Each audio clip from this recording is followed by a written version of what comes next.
Aún no ha llegado Jorge, no sé cómo seguimos admitiéndolo en el grupo, siempre llega tarde y además siempre está contradiciendo lo que decimos.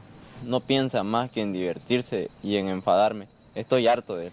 Pero hay que ser un poco comprensivo, Jorge no es un mal chico y aunque la disimule, él también desea saber.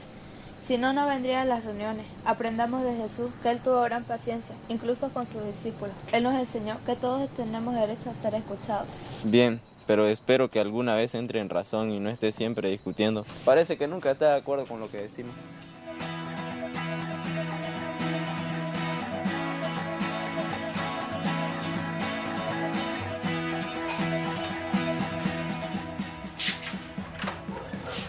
Pasa. Hola. Sentate. ¿Qué te pasó, amiga? ¿Por qué intentaste suicidarte? Lo que sucede es que el viernes era mi cumpleaños y a mis abuelos no les dio la gana de festejármelo como yo quería. Pero Patricia, no era para que reacciones de esa manera. Además, ellos tienen una razón muy fuerte para no hacerte tu cumpleaños. ¿Sabes? Te lo voy a decir. Era una sorpresa, pero están esperando que lleguen tu padre del extranjero para hacértelo. Sí te lo van a hacer. Qué noticia más buena que me has dado. Ahora sí que me alegraste el día. Trataré de no ser tan tonta para no arruinarle la sorpresa de mi abuelo. Yo voy a comunicar a nuestros amigos y para que así estén con vos y conmigo y con tu familia.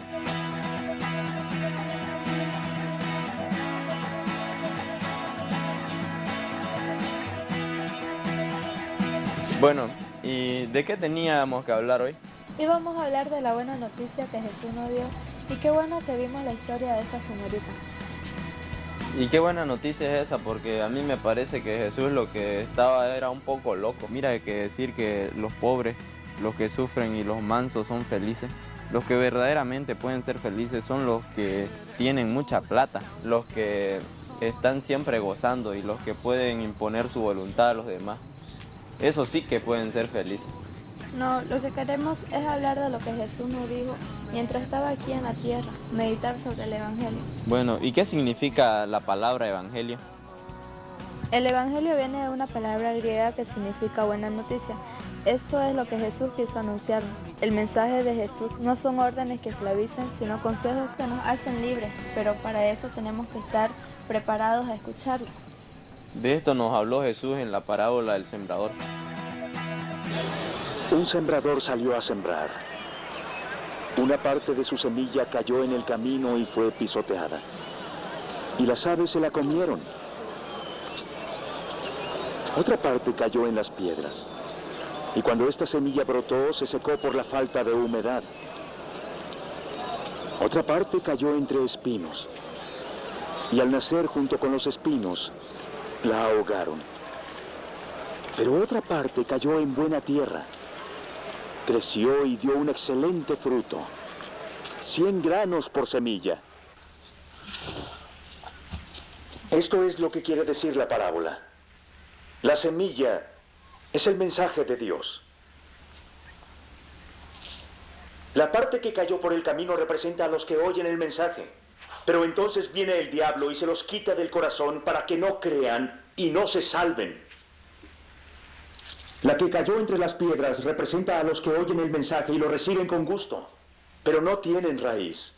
Creen por algún tiempo, pero a la hora de la prueba, ellos fallan. La semilla que cayó entre espinos representa a los que escuchan, pero las preocupaciones, las riquezas y los placeres poco a poco los ahogan, de modo que no dan fruto. La semilla que cayó en buena tierra representa a las personas que con buen corazón escuchan y obedecen el mensaje, y permaneciendo firmes dan fruto. A mí me parece que lo que quiso hacer Jesús es prohibir todo lo que nos gusta. Igual que mi madre, siempre está diciendo lo mismo, que no hagas esto que es pecado, no digas eso que está mal. Yo creo que eso es lo que quiso hacer Jesús. Lo que yo creo que estás confundido. Jesús no vino a esclavizarnos, sino a salvarnos. Jesús no nos habla de un Dios justiciero ni vengador, sino de un Dios que es Padre misericordioso, dispuesto siempre a acoger a aquellos que quieren sentir su amor y su misericordia.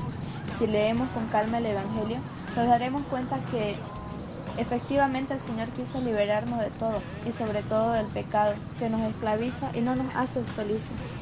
Entonces, ¿quieres decir que nada es pecado? De ninguna manera. Jesús nos habló del pecado como algo que nos esclaviza, sujeta, que no nos deja ser felices, que había que cumplir los mandamientos no solo porque fueran obligatorios, sino porque era una necesidad real para que todos nosotros pudiéramos vivir en paz.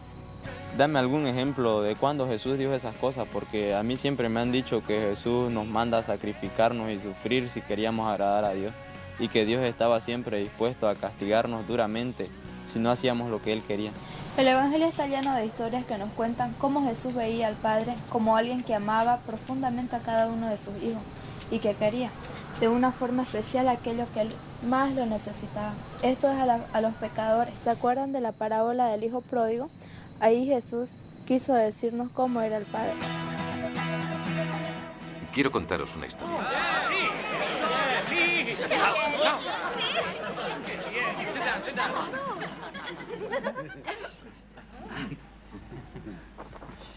Había un hombre que tenía 2 hijos. Un día, el más pequeño le dijo a su padre: «Dame ahora mi parte de la herencia». El padre dividió su riqueza entre los 2 hijos. Unos días después, el hijo pequeño partió hacia una tierra lejana y allí derrochó todo el dinero que tenía en una vida desordenada. Muy poco tiempo después, una gran hambruna arrasó toda la tierra y el joven tenía hambre. Un granjero le dio trabajo alimentando a los cerdos, pero estaba tan hambriento que incluso las cáscaras para los cerdos le parecían buenas. Pese a ello, nadie le daba comida. Finalmente, el joven entró en razón. En mi casa, incluso los criados de mi padre tenían comida de sobra. Y aquí estoy muriendo de hambre. Me iré a casa y le pediré a mi padre que me acepte como a uno de sus criados.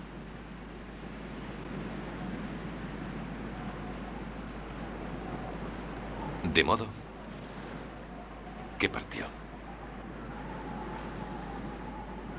Estaba a una cierta distancia de su casa cuando su padre le vio acercarse. Y estaba tan lleno de compasión que corrió hacia su hijo y le abrazó y le besó. El chico dijo: «He pecado contra el cielo y contra ti. No soy digno de ser llamado hijo tuyo». Pero su padre llamó a los criados y dijo: «Traed la mejor túnica de la casa y ponédsela. Ponedle anillos en las manos y zapatos en los pies. Matad la ternera más gorda. Tenemos que celebrarlo con un festín». Mi hijo estaba muerto y ha vuelto a la vida.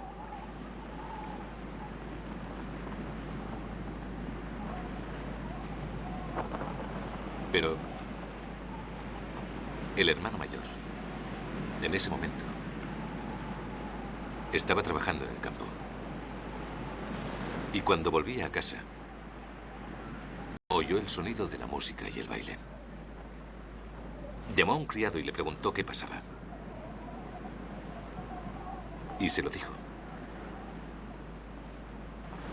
Al oírlo, el hermano mayor se enfadó mucho y se negó a entrar en casa. El padre salió e intentó convencerle, pero no le hacía caso. «He trabajado para ti todo este tiempo, todos estos años, y nunca te he desobedecido. Y en todo este tiempo no me has dado la cabra para que celebrase un festín con mis amigos. Mi hermano pequeño vuelve tras haberse gastado todo tu dinero en rameras. Y por él matas la ternera más gorda. Por favor», dijo el padre, Por favor, intenta entender. Tú siempre estás conmigo. Todo lo que tengo es tuyo.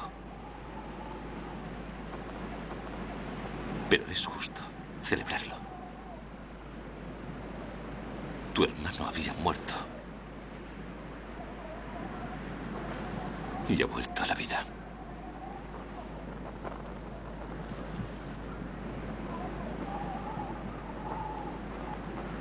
Se había perdido.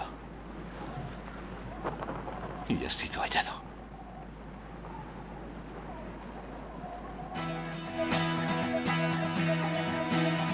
Bueno, ¿y todo esto de qué nos sirve? Esto nos lleva a pensar que la palabra de Dios nos dice que siempre debemos estar dispuestos a perdonar y a pedir perdón, porque Dios nuestro Padre nos ama tanto que nos perdona y nos recibe nuevamente en su reino, a pesar de las cosas que hagamos. Entonces, lo más importante del Evangelio, es decir, de la buena noticia, es el amor. Sí, Pío, no olvides que también tenemos que amar y perdonar a los que no son nuestros amigos. Si te acuerdas, en la oración del Padre Nuestro, Jesús dice que pidamos perdón al Padre, pero que estemos dispuestos a perdonar a los que nos han ofendido. Esta también es la buena noticia de Jesús, que todos, amigos y enemigos, somos hermanos. Yo también he escuchado en una parábola que dicen la palabra prójimo. ¿Y quién es ese? ¿Qué quiere decir eso? También a Jesús le hicieron esa pregunta. Jesús le contestó con esta historia. ¿Y quién es mi prójimo? Un hombre iba por el camino de Jerusalén a Jericó, y unos bandidos lo asaltaron y le quitaron hasta la ropa. Lo golpearon y se fueron dejándolo medio muerto. Por casualidad, un sacerdote pasaba por el mismo camino, pero al verlo lo rodeó y siguió adelante. También un levita llegó a aquel lugar y cuando lo vio siguió adelante. Pero un hombre de Samaria que viajaba por el mismo camino, al verlo, sintió compasión. Se acercó a él, lavó sus heridas con aceite y vino y le puso vendas. Luego lo subió a su cabalgadura, lo llevó a una posada y lo cuidó. Al día siguiente el samaritano sacó 2 monedas, se las dio al encargado y le dijo: cuida a este hombre y si gasta más, yo se lo pagaré cuando regrese. ¿Cuál de ellos 3 te parece que fue el prójimo del hombre asaltado por los bandidos? El que tuvo compasión de él. Pues ve y haz lo mismo. Qué historia más buena, tan llena de mensajes, aunque yo ya me la sabía, pero cada vez que la escucho aprendo algo nuevo. Claro que sí, el Evangelio siempre nos presenta un mensaje nuevo cada vez que los escuchamos o leemos. Por eso tenemos que abrir nuestros corazones para que esa buena noticia cambie nuestras vidas. Entonces tenemos que comprometernos a leer el Evangelio con frecuencia para después transmitirlo a nuestra familia, en nuestro colegio, a nuestros amigos. Pero esto no se consigue solamente hablando. Tenemos que hacer lo que la buena noticia dice, que nos amemos unos a otros, o sea, que nos ayudemos en todo. Ya escucharon, amigos, este mensaje también es para ustedes. Así que al leer el Evangelio, cumplir con lo que el Señor nos prometió y transmitir la buena noticia a los demás.